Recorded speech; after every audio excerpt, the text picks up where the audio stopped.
Hello students, आज हम पढ़ने वाले हैं विज्ञान विषय का क्लास 8th का 12th चैप्टर। यानी कि इस चैप्टर में आप लोगों को प्राकृतिक परिघटनाओं के बारे में जानकारी मिलने वाली है। तो जो भी स्टूडेंट्स 8th क्लास में हैं उनके लिए तो ये वीडियो इम्पोर्टेंट है ही सही, साथ में जो रेलवे वगैरह की तैयारी कर रहे हैं या जिनके जनरल साइंस आती है उन सभी कंपटीशन एग्ज़ाम के लिए भी ये वीडियो बेहतर है। तो आप लोग देखिएगा, इससे आप लोगों को जो है क्वेश्चन अटेम्प्टिंग अच्छी होगी, अच्छे मार्क्स आपके बन सकते हैं। वीडियो पूरा आप लोगों को देखना है और अगर आप चैनल पर नए हैं तो चैनल को सब्सक्राइब, वीडियो को लाइक और बेल आइकन ज़रूर दबा लीजिएगा। तो पढ़ते हैं कुछ प्राकृतिक घटनाओं के बारे में। तो स्टार्ट करते हैं। देखो, सबसे पहले यहाँ पर प्राकृतिक घटनाएं आप लोग जानते होंगे।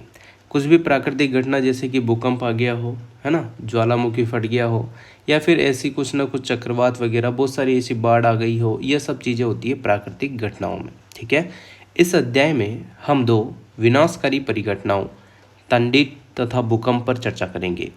हम इन परिघटनाओं द्वारा किए जाने वाले विनाशों को कम करने के उपाय पर भी चर्चा करेंगे। पहले अपन पढ़ते हैं तंडित के बारे में, फिर अपन पढ़ेंगे किसके, भूकंप के बारे में। ठीक है ना, चलो।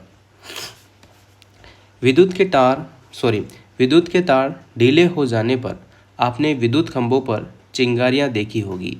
यह परिघटना उस समय बहुत अधिक हो जाती है जब पवन के चलने पर, यानी कि हवा के चलने पर तार हिलने डुलने लगते हैं। आपने सॉकेट में प्लग के ढीले होने पर भी चिंगारियां निकलते देखी होगी। तंडित भी एक विशाल स्तर की विद्युत चिंगारी ही है। ठीक है, चलिए आगे बढ़ते हैं।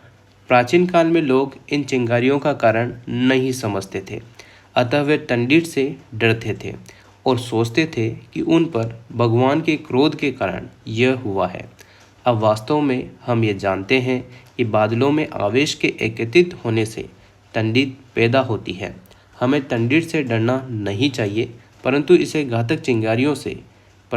इन घातक चिंगारियों से अपने बचाव के लिए सावधानियां बरतनी चाहिए। आगे देखो, चिंगारियां जिनके विषय में यूनानी जानते थे, यानी कि यूनानी इनके बारे में क्या जानते थे, चर्चा करते हैं। देखो, 600 ईस्वी पूर्व से भी पहले प्राचीन यूनानी ये जानते थे कि जब एम्बर एक प्रकार की राल को यहाँ पर जो है फर से रगड़ते हैं तो ये बालों जैसी हल्की वस्तुओं को आकर्षित कर लेता है। आपने ये देखा होगा कि जब आप ऊनी अथवा पॉलिस्टर के वस्त्रों को उतारते हैं तो आपके बाल खड़े हो जाते हैं। यदि आप अंधेरे में इन वस्त्रों को उतारते हैं तो आप चट दौड़ने के साथ चिंगारी तक देख सकते हैं। सन 1752 में अमेरिकी वैज्ञानिक बेंजामिन फ्रैंकलिन ने यह दर्शाया कि तंडित तथा आपके वस्त्रों में उत्पन्न चिंगारी वास्तव में एक ही परिघटना है, परंतु इस तथ्य के साकार होने में 2000 वर्ष लगे। ठीक है, चलो आगे देखो। मुझे आश्चर्य है कि उन्हें इस समानता को ज्ञात करने में इतने वर्ष क्यों लगे, बूझो कह रहा है। उसके बाद पहेली कहती है कि वैज्ञानिक खोजें बहुत से लोगों के लंबे समय तक कठिन परिश्रम का परिणाम है। अब हम विद्युत आवेशों के कुछ गुणों का अध्ययन करेंगे। हम यह भी देखेंगे कि यह आकाश में तंडित से किस प्रकार संबंधित है।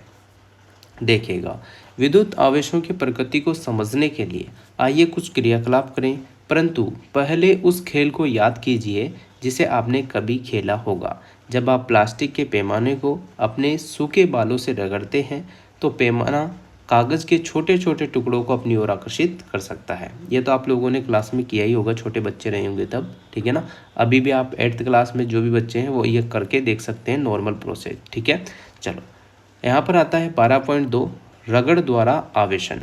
ठीक है, अब देखो, बॉल पेन की खाली रिफिल को आपको लेना है। तेजी से किसी पॉलीथीन के टुकड़े से रगड़कर इसे कागज़ के छोटे छोटे टुकड़ों को समीप लाना है। इतनी सावधानी से रखें कि रिफिल का रगड़ा गया सिरा आपके हाथों अथवा किसी धातु की वस्तु से न छुए। अपने क्रियाकलाप को छोटी छोटी सूखी पत्तियों, यानी कि यहाँ पर लिखा हुआ है ये पूरी चीज़ें हैं। ठीक है ना, छोटी छोटी सूखी पत्तियों, भूसे तथा सरसों के दानों के साथ दोहराना है। अपने परीक्षणों का आप लोगों को नोट करना है। यहाँ पर अगला देखो, जब प्लास्टिक की रिफिल को पॉलीथीन के साथ रगड़ते हैं तो यह कुछ विद्युत आवेश अर्जित कर लेता है। इसी प्रकार जब प्लास्टिक की कंघी को सूखे बालों से रगड़ते हैं तब यह भी कुछ विद्युत आवेश अर्जित कर लेती है। इन वस्तुओं को आवेशित वस्तुएं कहते हैं। रिफिल तथा प्लास्टिक की कंघी को आवेशित करने की प्रक्रिया में पॉलीथीन तथा बाल भी आवेशित हो जाते हैं। आइए अब आपको जानी पहचानी कुछ अन्य वस्तुओं को आवेशित करने का प्रयास करते हैं। यहाँ पर सारणी 12.2 दे रखी है, जिसमें आप लोगों के सामने रिफिल है। पॉलीथीन ऊनी वस्त्र यहाँ पर रगड़ने के लिए है और कागज़ के टुकड़ों से आकर्षित हो रही है नहीं हो रही है, तो आप लोगों को यहाँ पर प्रयोग कर करके देख लेने हैं। ठीक है, चलो आगे चलते हैं। आवेशों के प्रकार और इसकी अनून्य क्रियाएं। हम अगले क्रियाकलापों के लिए कुछ वस्तुएं सारणी 12.1 में चुनते हैं। क्रियाकलाप 12.3, जिसमें देखो आप लोगों को 2 गुब्बारे फुलाइए, इन्हें इस प्रकार लटकाइए कि एक दूसरे को स्पर्श न करें। दोनों गुब्बारों को किसी ऊनी कपड़े से आपको रगड़ना है और छोड़ दीजिए। क्या आप देखते हैं, यहाँ पर देखो इस टाइप से देखेंगे तो ये चिपक जाएंगे। आइए अब हम इस क्रियाकलाप को पेन के बेकार रिफिलों के साथ दोहराएंगे। एक रिफिल को पॉलीथीन से रगड़िए। कांच के गिलास को स्टैंड की भांति उपयोग करते हुए इसे गिलास में रखिए। चित्र 12.2, दूसरी रिफिल को पॉलीथीन से रगड़िए। इसे आवेशित रिफिल के निकट लाइए। सावधान रहिए, सावधान आपको रहना ही होगा, क्योंकि कोई भी क्रियाकलाप अगर आप करते हैं तो सावधानी बहुत ज़रूरी है। रिफिल का आवेशित सिरा अपने हाथों से न छुएं। क्या गिलास में रखे रिफिल पर कोई प्रभाव पड़ता है? क्या ये दोनों रिफिल एक दूसरे को आकर्षित अथवा प्रतिकर्षित करती है? इस क्रियाकलाप में हम ऐसी आवेशित वस्तुओं को एक दूसरे के निकट लाए थे जो उसी पदार्थ से बनी थी। यदि भिन्न पदार्थों से बनी 2 आवेशित वस्तुओं को एक दूसरे के निकट लाएं तो क्या होगा, आइए पता लगाएं। एक रिफिल को पहले की भांति रगड़कर धीरे से गिलास में रखिए। इस रिफिल के निकट एक फूला हुआ आवेशित गुब्बारा लाइए और प्रेक्षण कीजिए। ठीक है ना, चलो आइए प्रेक्षणों का सारांश करते हैं। एक आवेशित गुब्बारे ने दूसरे आवेशित गुब्बारे को प्रतिकर्षित किया। एक आवेशित रिफिल ने दूसरे आवेशित रिफिल को प्रतिकर्षित किया, परंतु एक आवेशित गुब्बारे ने आवेशित रिफिल को आकर्षित किया। ठीक है ना, क्या यह इंगित करता है, आकर्षित का मतलब अपनी ओर खींचा, अपनी ओर चिपकाया, प्रतिकर्षित मतलब कि दूर किया। क्या यह इंगित करता है कि गुब्बारे पर आवेश रिफिल के आवेश से भिन्न प्रकार का है? क्या फिर हम यह कह सकते हैं कि आवेश 2 प्रकार के होते हैं? क्या हम यह भी कह सकते हैं कि सजातीय एक ही प्रकार के आवेश एक दूसरे को प्रतिकर्षित करते हैं, जबकि विजातीय भिन्न प्रकार के आवेश एक दूसरे को आकर्षित करते हैं? बिल्कुल हम ऐसा कह सकते हैं। मान्यता के अनुसार रेशम से रगड़ने पर कांच की छड़ द्वारा अर्जित आवेश को धनावेश कहते हैं, अन्य प्रकार के आवेश को ऋणावेश कहते हैं। यह देखा गया है कि जब आवेशित कांच की छड़ को पॉलीथीन से रगड़े गए आवेशित प्लास्टिक स्ट्रा के निकट लाते हैं तो दोनों के बीच आकर्षण होता है।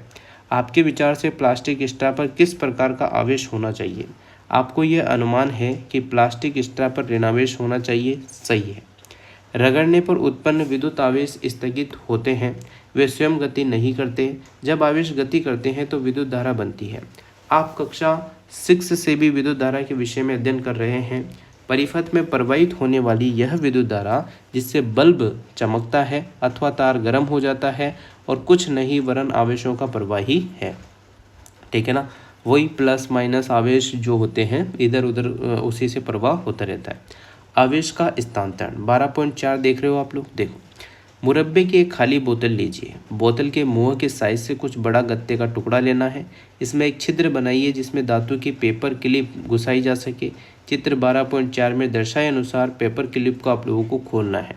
एल्यूमिनियम की पन्नी की लगभग 4 सेंटीमीटर 1 सेंटीमीटर साइज की 2 पट्टी काटिए। चित्र में दर्शाए अनुसार इन्हें पेपर क्लिप पर आप लोगों को लटकाना है। गत्ते के ढक्कन में पेपर क्लिप को इस प्रकार घुसाइए कि यह गत्ते के लंबवत रहे। चित्र 12.4 के अनुसार रिफिल को आवेशित कीजिए और इसे पेपर क्लिप के सिरे से आपको स्पर्श कराना है। प्रेक्षण करना है कि क्या होता है, क्या पन्नी की पट्टियां पर कोई प्रभाव पड़ता है, क्या ये एक दूसरे को प्रतिकर्षित करती है या आकर्षित करती है। अब पेपर क्लिप के सिरे से अन्य आवेशित वस्तुओं को स्पर्श कराइए। क्या हर बार पन्नी की पट्टियाँ जो है समान रूप से व्यवहार करेगी? क्या इस उपकरण का उपयोग यह पहचान करने के लिए कर सकते हैं कि कोई वस्तु आवेशित है अथवा नहीं? क्या आप यह स्पष्ट कर सकते हैं कि पन्नी की पट्टियाँ एक दूसरे को क्यों प्रतिकर्षित करती है? इस टाइप से आप लोगों को देखने को मिल रहा होगा। एल्यूमिनियम की पन्नी की पट्टियाँ पेपर क्लिप से होते हुए आवेशित रिफिल से आवेश प्राप्त करती है। याद रहे कि धातुएं विद्युत की अच्छी चालक होती है। समान आवेश वाली पट्टियाँ एक दूसरे को प्रतिकर्षित करती है और वे फैल जाती है। इस प्रकार की युक्ति का उपयोग यह परीक्षण करने के लिए किया जा सकता है कि कोई वस्तु आवेशित है अथवा नहीं है। इस युक्ति को जो है विद्युतदर्शी कहा जाता है। इस प्रकार हमें यह ज्ञात हुआ कि विद्युत आवेश को किसी आवेशित वस्तु से अन्य वस्तु में धात्विक चालक द्वारा भेजा जा सकता है। पेपर क्लिप के सिरे को धीरे से हाथ से स्पर्श कीजिए। ऐसा करते ही आप पन्नी की पट्टियों में एक परिवर्तन देखेंगे। वे अपनी मूल स्थिति में वापस आ जाती है। पन्नी की पट्टियों को आवेशित करने तथा पेपर क्लिप को स्पर्श करने की क्रिया को दोहराइए। हर बार आप यह देखेंगे कि जैसे ही आप हाथ से पेपर क्लिप को स्पर्श करते हैं तो पन्नी की पट्टियां सिमट जाती है। इसका कारण यह होता है कि स्पर्श करने पर पन्नी की पट्टियों का आवेश हमारे शरीर से होकर पृथ्वी में चला जाता है। जब हम कहते हैं कि पन्नी की पट्टियां अनावेशित है, किसी आवेशित वस्तु से आवेश को पृथ्वी में भेजने की प्रक्रिया को भूस्पृकरण कहते हैं। याद रखेंगे। अगला देखिएगा, विद्युत धारा के किसी भी कारण से लीक होने से उत्पन्न विद्युत आघात से हमें बचाने के लिए वाहनों में भूस्पृकरण की व्यवस्था की जाती है। ठीक है ना, ये ध्यान आप लोगों को रखना है। अगला देखो, टंडित की कहानी। अब रगड़ द्वारा उत्पन्न आवेशों के आधार पर टंडित की व्याख्या करना संभव है। टंडित जो कि आप लोग बिजली गरजना आप लोग समझते होंगे, वही यहाँ पर टंडित होती है और कुछ नहीं। देखो, गरज वाले तूफानों के बनते समय वायु की धाराएं ऊपर की ओर जाती है, जबकि जल की बूंदें जो है नीचे की ओर जाती है। इन प्रबल गतियों के कारण आवेशों का पृथक्करण होता है एक प्रक्रिया द्वारा, जिसे हम अभी पूर्णतः नहीं समझा सके हैं। बादलों के ऊपरी किनारे के निकट धनावेश एकत्र हो जाते हैं और ऋणावेश बादलों के निचले किनारों पर संचित हो जाते हैं। धरती के निकट भी धनावेश का संचयन होता है। जब संचित आवेशों का परिमाण अत्यधिक हो जाता है तो वायु विद्युत की हीन चालक है, आवेशों के प्रवाह को नहीं रोक पाती। ऋणात्मक तथा धनात्मक आवेश मिलते हैं और प्रकाश की चमकीली धारियां या ध्वनि उत्पन्न होती है। इसे हम टंडित के रूप में देखते हैं चित्र 12.5 में। इस प्रक्रिया को जो है विद्युत विसर्जन कहा जाता है। ठीक है ना, आगे देखो। विद्युत विसर्जन की प्रक्रिया दो अथवा अधिक बादलों के बीच अथवा बादलों तथा पृथ्वी के बीच हो सकती है। अब हमें प्राचीन काल के लोगों की भांति टंडित से भयभीत होने की आवश्यकता नहीं है। अब हम मूल परिघटना को समझते हैं। वैज्ञानिक हमारा ज्ञान बढ़ाने के लिए कठोर परिश्रम कर रहे हैं, तथापि टंडित के गिरने पर जीवन तथा संपत्ति की हानि होती है। अतः हमें अपने बचाव के लिए उपाय करने आवश्यक होते हैं। टंडित से सुरक्षा यानी कि बिजली गिरने से सुरक्षा आप लोगों को यहाँ पर बताइए। देखो, टंडित एवं झंझा यानी कि गरज वाले तूफान के समय कोई भी खुला स्थान सुरक्षित नहीं होता है। गरज सुनना किसी सुरक्षित स्थान पर तुरंत पहुंचने की चेतावनी होती है। अंतिम गर्जन सुनने के बाद सुरक्षित स्थान से बाहर आने से पहले कुछ देर आप लोगों को इंतजार करना है। ठीक है, सुरक्षित स्थान का पता आपको कैसे लगाना है, इस पर बात करते हैं। कोई मकान अथवा भवन सुरक्षित स्थान है। यदि आप किसी कार अथवा बस द्वारा यात्रा कर रहे हैं तो वाहन की खिड़कियां या दरवाजे बंद होने पर आप उनके भीतर सुरक्षित हैं। ठीक है, चलो। टंडित झंझा के समय क्या करें और क्या ना करें। बाहर खुले में देखो, खुले वाहन जैसे कि मोटरसाइकिल, ट्रैक्टर, निर्माण कार्य हेतु मशीनें, खुली कार सुरक्षित नहीं है। खुले मैदान, ऊंचे वृक्ष, पार्कों में शरण स्थल, ऊंचे स्थान टंडित से हमारी सुरक्षा नहीं करते। टंडित झंझा के समय छाता लेकर चलने का विचार किसी भी दृष्टि से अच्छा नहीं है। यदि आप वन में हैं और छोटे वृक्ष के नीचे शरण लीजिए। यदि आप किसी ऐसे खुले क्षेत्र में हैं जहाँ कोई शरण स्थल नहीं है तो सभी वृक्षों से काफ़ी दूरी पर खड़े रहें। जमीन पर न लेटें बल्कि ज़मीन पर सिमट कर नीचे बैठें। अपने हाथों को घुटनों पर तथा सिर को हाथों के बीच रखें। इस स्थिति में आप आघात के लिए लघुतम लक्ष्य बना पाएंगे। इस टाइप से देख रहे हो आप। चलो, घर के भीतर की अगर हम बात करें तो क्या होगा क्या नहीं होगा, देखो। घर के भीतर टंडित टेलीकॉम के तारों, विद्युत तारों तथा धातु के पाइपों पर आघात कर सकती है। क्या आपको याद है कि टंडित एक विद्युत विसर्जन है। टंडित झंझा के समय हमें इन्हें छूना नहीं चाहिए। ऐसे समय में मोबाइल फ़ोन अथवा बिना डोरी वाले फ़ोन का उपयोग सुरक्षित है, परंतु यह बुद्धिमत्तापूर्ण नहीं है कि आप किसी ऐसे व्यक्ति को टेलीफोन करें जो तार युक्त फ़ोन से आपकी बात सुन रहा है। बहते जल के संपर्क से बचने के लिए टंडित झंझा के समय स्नान से बचना चाहिए। ठीक है ना, देखो। कंप्यूटर, टीवी आदि जैसे विद्युत उपकरणों के प्लगों को सॉकेट से निकाल देना चाहिए। विद्युत बल्बों या ट्यूब लाइटों को जलाए रखा जा सकता है, इसमें कोई हानि नहीं होती। ठीक है ना, आगे देखिएगा।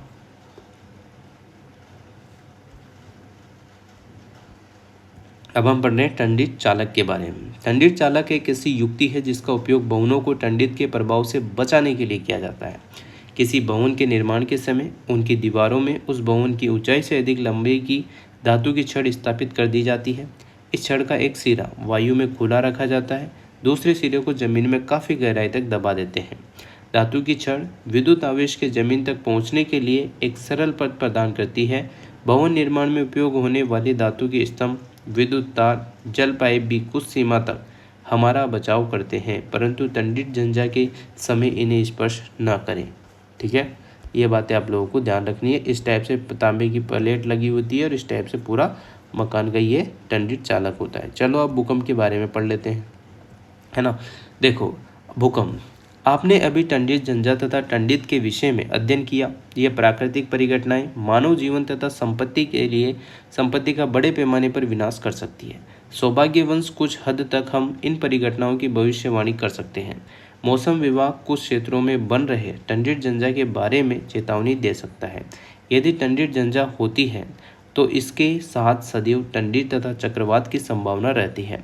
अतः इन परिघटनाओं से होने वाली क्षति से बचाव के उपायों के लिए हमारे पास समय होता है। ठीक है, चलो आगे देखते हैं। यहाँ पर देखिएगा, तथापि यह एक ऐसी परिघटना भी है जिसके बारे में भविष्यवाणी करने की क्षमता हम अभी तक भी विकसित नहीं कर पाए हैं। यह है भूकंप। यह विशाल स्तर पर जनजीवन तथा संपत्ति को क्षति पहुंचा सकता है। 8 अक्टूबर 2005 की अगर हम बात करें तो भारत में जो उत्तरी कश्मीर है, चित्र 12.8 भी दिखाएंगे आपको, उरी तथा तंगधार शहरों में एक बड़ा भूकंप आया था। इससे पहले गुजरात के भुज जिले में 26 जनवरी 2001 को बड़ा भूकंप आया था। क्रियाकलाप 12.5 आप लोग देखेंगे।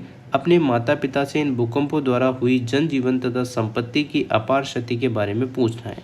उस समय के समाचार पत्रों और पत्रिकाओं से यह देखो इस टाइप से हालत हो जाती है। जब कश्मीर में आया था उस टाइप का बता रखा है। भूकंपों द्वारा हुई क्षति को दर्शाने वाले कुछ चित्र इकट्ठा कीजिए। इन भूकंपों द्वारा लोगों को हुई क्षति से संबंधित संक्षिप्त रिपोर्ट बनाइए। भूकंप क्या होता है, जब यह आता है तो क्या होता है, इसके प्रभाव को कम से कम करने के लिए हम क्या कर सकते हैं, ये कुछ ऐसे प्रश्न हैं जिसके बारे में हम नीचे चर्चा करेंगे। भूकंप क्या है? देखो, भूकंप जो बहुत कम समय तक रहता है, पृथ्वी का कंपन अथवा कोई झटका होता है। यह पृथ्वी की भूप्रपटी के भीतर गहराई में गड़बड़ के कारण उत्पन्न होता है।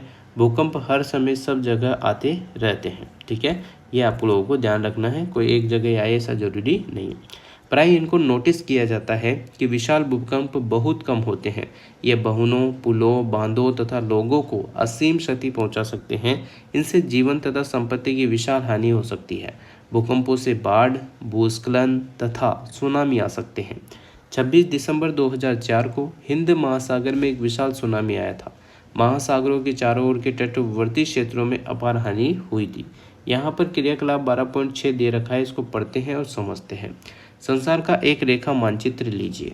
भारत में पूर्वी तटीय तथा अंडमान और निकोबार महाद्वीपों की स्थिति ज्ञात कीजिए।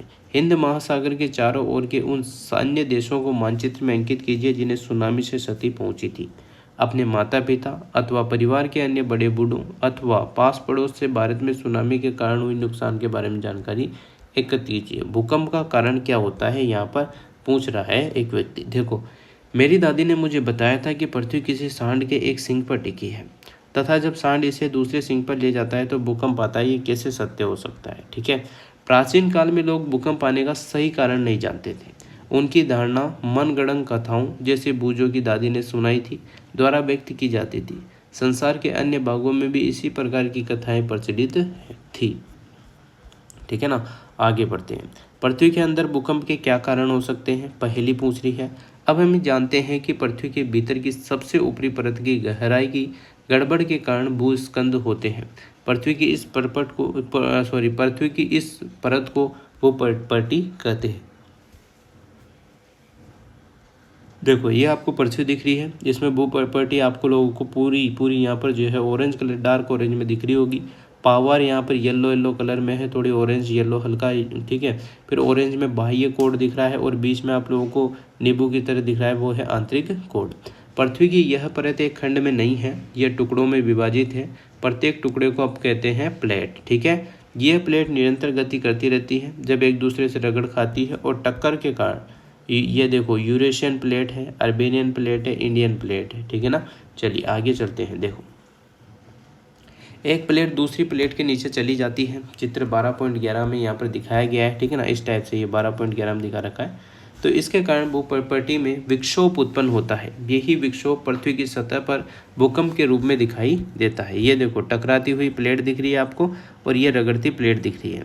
यदि वैज्ञानिक भूकंप के बारे में इतना अधिक जानते हैं तो क्या वे आने वाले भूकंप के समय और स्थान की भविष्यवाणी कर सकते हैं? देखो यद्यपि हम भूकंप आने के कारण निश्चित रूप से जानते हैं, तथापि अभी तक यह संभव नहीं हो सका है कि आने वाले भूकंप के समय तथा स्थान की भविष्यवाणी कर सके। मैंने कहीं पढ़ा था कि भूमिगत विस्फोटकों से भूस्खलन उत्पन्न हो सकते हैं। पृथ्वी पर भूस्पंद ज्वालामुखी के फटने अथवा किसी उल्कापिंड के पृथ्वी से टकराने अथवा किसी भूमिगत नाभिकीय विस्फोट के कारण भी उत्पन्न हो सकते हैं, परंतु अधिकांश भूकंप पृथ्वी की प्लेटों की गतियों के कारण उत्पन्न होते हैं। भूकंप प्लेटों की गतियों के कारण उत्पन्न होते हैं, अतः जहाँ प्लेटों की सीमाएं दुर्बल क्षेत्र होती है वहाँ भूकंप आने की संभावना अधिक होती है। इन दुर्बल क्षेत्रों को भूकंपी क्षेत्र अथवा भ्रंश क्षेत्र भी कहते हैं। भारत के अति भूकंप आंशिकी क्षेत्र कश्मीर, पश्चिमी तथा केंद्रीय हिमालय, समस्त उत्तर पूर्व, कच्छ का रण, राजस्थान तथा सिंध गंगा के मैदान हैं। दक्षिण भारत के कुछ भाग भी खतरे के क्षेत्र में आते हैं, ठीक है ना। ये देखो यूरेशियन प्लेट दिख रही है, ये तिब्बत का पठार, हिमालय दिख रहा है, गंगा का मैदान, mount Everest, Indian plate, Hind महासागर, सारी चीज़ें आप लोगों को दिख रही होगी। अब देखो किसी भूकंप की शक्ति के परिणाम को रिक्टर पैमाने पर व्यक्त किया जाता है, यानी कि भूकंप मापने के लिए रिक्टर का प्रयोग किया जाता है, ठीक है। अधिक विनाशकारी भूकंपों का रिएक्टर पैमाने पर परिमाण 7 से अधिक होता है। भुज तथा कश्मीर में आए दोनों भूकंपों का परिणाम 7.5 से अधिक था, ठीक है ना। अब यहाँ पे देखो ये येलो कलर में पूरा बॉक्स है जो कि शानदार है, आप लोग पढ़िएगा। देखो भूस्पंद पृथ्वी की सतह पर तरंगे उत्पन्न करते हैं। इन तरंगों को भूकंपी तरंगे कहते हैं। इन तरंगों को भूकंप लेखी नामक उपकरण द्वारा रिकॉर्ड किया जाता है। चित्र 12.13, यहाँ पर 12.13 आपको दिख गया होगा, ये रहा ये वाला, ठीक है। तो इस टाइप से याद रखेंगे। यह उपकरण मात्र एक कंपायनमान छड़ तथा लोलक होता है जो भूस्खलन आने पर दोलन कंपन करने लगता है। इसके कंपायनमान तंत्र के साथ एक पेन जुड़ा रहता है। यह पेन इसके नीचे गति करने वाले कागज की पट्टी पर भूकंपी तरंगों को रिकॉर्ड करता रहता है और इन तरंगों का अध्ययन करके वैज्ञानिक भूकंप का संपूर्ण मानचित्र बना सकते हैं। जैसा कि चित्र 12.14 में दिखाया गया है, वे भूकंप की क्षति पहुंचा सकते हैं, क्षमता का अनुमान भी लगा सकते हैं। इस टाइप से ये चीज़ें आपको दिख रही होगी। अब देखो विज्ञान में अन्य बहुत से पैमानों की बातें, डेसिबल एक अन्य उदाहरण है। रिएक्टर पैमाना रेखीय नहीं है। इसका अर्थ यह है कि इस पैमाने पर 6 परिणाम के भूकंप की क्षतिनाशी ऊर्जा 4 परिणाम के भूकंप की विनाशी ऊर्जा से 1.5 गुनी अधिक नहीं है। वास्तव में परिमाण में 2 की वृद्धि का अर्थ 1000 गुनी अधिक विनाशी ऊर्जा है। इसलिए 6 परिणाम की किसी भूकंप की विनाशी ऊर्जा 4 परिणाम के भूकंप की तुलना में 1000 गुनी अधिक होती है। अब हम बात करेंगे भूकंप से बचाव की, ठीक है ना। देखो उपरोक्त चर्चा से हमने यह सीखा कि भूकंपों की भविष्यवाणी नहीं की जा सकती।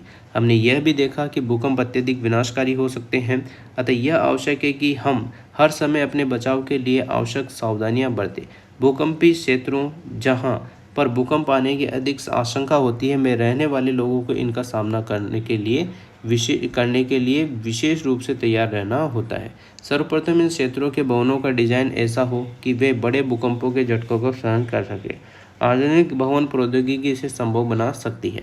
उचित यह है कि भवनों के ढांचे जो है सरल हो ताकि वे भूकंप निरापद हो, ठीक है। किसी योग्य आर्किटेक्ट या संरचना इंजीनियर से परामर्श कीजिए, ठीक है। यहाँ पर देखो फिर आगे पढ़ते हैं। अत्यधिक भूकंपी क्षेत्रों में भवन निर्माण में भारी पदार्थों की अपेक्षा मिट्टी अथवा इमारती लकड़ी का उपयोग अधिक अच्छा होता है। यदि ढांचा गिरे तो अत्यधिक क्षति नहीं होती। अलमारियाँ इत्यादि को दीवारों के साथ जड़ना अधिक अच्छा होता है, जिससे कि वे आसानी से न गिरे। दीवार घड़ी, फोटो फ्रेम, जल तापक यानी कि जो आप लोगों के गाइजर होता है ना, आदि को दीवार में लटकाते समय सावधानी रखिए ताकि भूकंप आने पर ये लोगों के ऊपर न गिरे। चूँकि कुछ भवनों में भूकंप के कारण आग लग सकती है, अतः यह आवश्यक है कि सभी भवनों, विशेषकर ऊंची इमारतों में अग्निशमन के सभी उपकरण कार्यकारी स्थिति में होने चाहिए। केंद्रीय भवन अनुसंधान संस्थान रुड़की ने भूकंप प्रतिरोधी मकान बनाने के लिए कुछ जानकारी विकसित की है।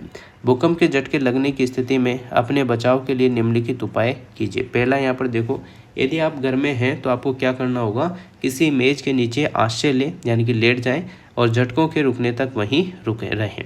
ऐसे ऊंची तथा भारी वस्तुओं से दूर रहें जो आप पर गिर सकती है। यदि आप बिस्तर पर हैं, उठे नहीं हैं, तो अपने सिर का तकिए से बचाव करना है। यदि आप घर से बाहर है तो आपको क्या करना है, भूकंप आ रहा है तो भवनों, वृक्षों तथा ऊपर जाती विद्युत लाइनों से दूर किसी खुले स्थान को खोजें और धरती पर लेट जाएं। ठीक है। यदि आप किसी कार अथवा बस में हैं तो बाहर न निकलें। ड्राइवर से कहें कि वह धीरे धीरे किसी खुले स्थान पर पहुंचे। भूस्खलन के समाप्त होने से पहले बाहर न निकलें। ठीक है। इन बातों का आपको विशेष ध्यान रखना होगा। यहाँ पर आपने क्या सीखा ये देख लेते हैं, जो कि इम्पोर्टेंट है। कुछ वस्तुओं को अन्य वस्तुओं से रगड़कर आवेशित किया जा सकता है, यह बात सही है। आवेश दो प्रकार के होंगे, एक तो धनावेश और एक ऋण आवेश। ठीक है। सजातीय आवेश एक दूसरे को प्रतिकर्षित करते हैं, यानी सजातीय का मतलब सेम अगर है, या अगर प्लस प्लस को आकर्षित कर रहा है तो वो एक दूसरे को प्रतिकर्षित ही करेंगे, आकर्षित नहीं कर पाएंगे। ठीक है ना। विजातीय आवेश एक दूसरे को, जैसे प्लस है तो माइनस को अपनी ओर अट्रैक्ट मतलब करेगा तो आकर्षित हो जाएगा। ठीक है। रगड़ द्वारा उत्पन्न विद्युत आवेशों को स्थिर आवेश कहते हैं। जब आवेश गति करते हैं तो विद्युत धारा बनती है। कोई वस्तु आवेशित या नहीं, इसकी पहचान के लिए विद्युतधर्मी का उपयोग किया जाता है। किसी आवेशित वस्तु के आवेश को पृथ्वी में स्थानांतरित करने को भूस्पृकरण कहते हैं। बादलों तथा पृथ्वी अथवा विभिन्न बादलों के बीच विद्युत विसर्जन के कारण टंडित उत्पन्न होती है। टंडित आघात जीवन तथा संपत्ति को नष्ट कर सकता है। टंडित चालक भवनों को टंडित के प्रभाव से बचा सकता है। पृथ्वी के अचानक कांपने अथवा थरथराने को भूकंप कहते हैं। ठीक है ना। अचानक अगर कांप रही है पृथ्वी या धरती हिल रही है तो उसको भूकंप कहेंगे। भूप्रकृति के भीतर गहराई में विक्षोभ के कारण भूकंप आते हैं। भूकंप आने की भविष्यवाणी संभव नहीं है। पृथ्वी की प्लेटों की सीमाओं पर भूकंप आने की प्रवृत्ति होती है और इन क्षेत्रों को जो है भ्रंश क्षेत्र कहा जाता है। किसी भूकंप की विनाशी ऊर्जा की माप रिएक्टर पैमाने पर की जाती है। रिएक्टर पैमाने पर 7 से अधिक माप वाले भूकंप जीवन या संपत्ति की अपार क्षति पर कर सकते हैं। हमें भूकंपों से बचाव के लिए आवश्यक सावधानियां बरतनी चाहिए। तो ठीक है, इस टाइप से आप लोग जो है इन क्वेश्चनों को आराम से कर सकते हैं। ये क्वेश्चन जरूर कीजिएगा क्योंकि एज इट इज क्वेश्चन आप लोगों के यहीं से ज़्यादातर बनते हैं। तो उम्मीद करता हूँ आप लोगों को चैप्टर समझ में आया होगा। इसके बाद का जो भी चैप्टर है वो भी आप लोगों के लिए जल्दी अपलोड कर दिया जाएगा। वीडियो अगर आपको अच्छी लगी हो तो like, comment, share and subscribe. Thanks for watching.